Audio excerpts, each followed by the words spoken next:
Bien, top. Je dirais deux choses, merci. Deux choses. Avant de passer aux variations, restez là. Avant de passer aux variations, deux choses. Il faut que la danse soit lisible. Lisible, ça veut dire qu'on doit être bien à sa place. Par exemple, première partie, pas de problème. Tout le monde a compris. Deuxième partie, la danse lisible, ça veut dire, hop, on change, puis on recule. Il faut bien reconnaître que, d'une façon générale, la danse est un peu le parent pauvre de la recherche. Peu de gens s'y intéressent. Parent pauvre des pratiques actuelles, parent pauvre de la littérature. Les quelques personnes qui ont écrit sur la danse, qui souvent n'étaient pas danseurs, parlent de l'image qu'ils ont de la danse, mais pas forcément de la danse.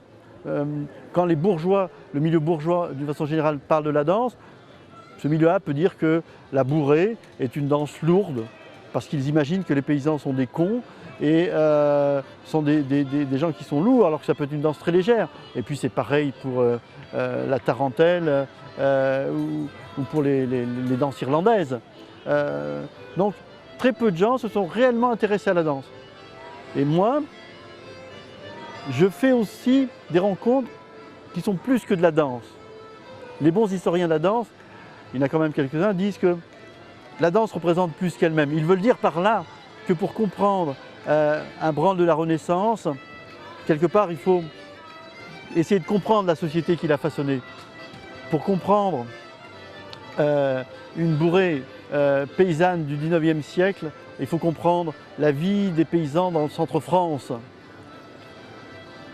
Et moi, quand j'imagine des rencontres idéales de danse, elles sont européennes et elles sont plus que des rencontres artistiques.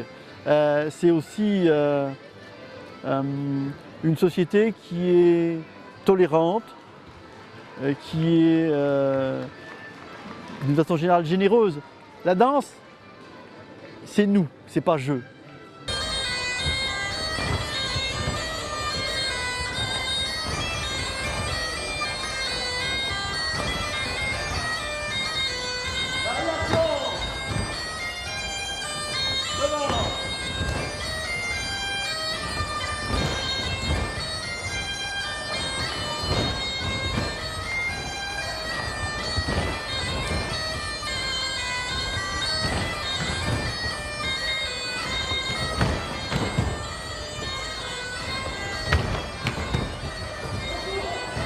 Un danseur seul, il n'est rien.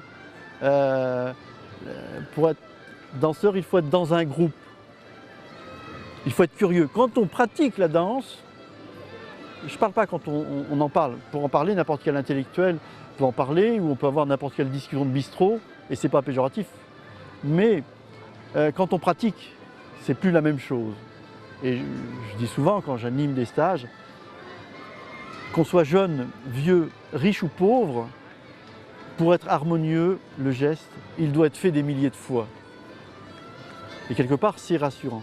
Et donc, quand j'imagine une rencontre de danse, elle est européenne et elle est curieuse. Et dans nos rencontres, j'aimerais qu'il y ait une partie complètement irrationnelle. La danse, c'est irrationnel. Il y a des choses qu'on peut difficilement essayer de comprendre.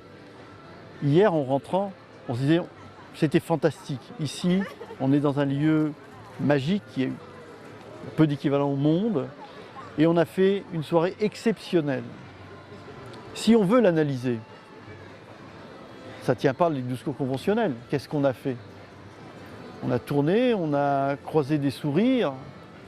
C'est beaucoup plus profond que ça. Il n'y a pas que le mouvement. J'ai participé avec un bal sarde, fantastique. Le peu de technique que j'ai m'a permis d'entrer rapidement dans la danse et de sentir des vibrations, et il y a une espèce de communion avec l'ensemble des danseurs qui étaient là. C'est ce qui explique que probablement j'ai passé une excellente soirée. Puis après avec d'autres groupes c'est pareil. Et à Vialfré ou à Gentine ou dans les lieux où on danse, on tend la main et il y a quelqu'un au bout qui va la prendre sans arrière-pensée. Il y a peu de lieux en Europe, au monde, où c'est comme ça. Sans arrière-pensée, on danse. Et ça, c'est assez exceptionnel. Et quand j'ai créé le bal, je me suis dit, la base, c'est la danse. Avec, je le disais, la tolérance, l'écoute. Et j'aimerais développer sur les dépliants, développer des habitudes de critique, d'autocritique, d'autodérision. Une société qui ne se moque pas d'elle-même est une société qui est au bord de l'asphyxie et qui va mourir.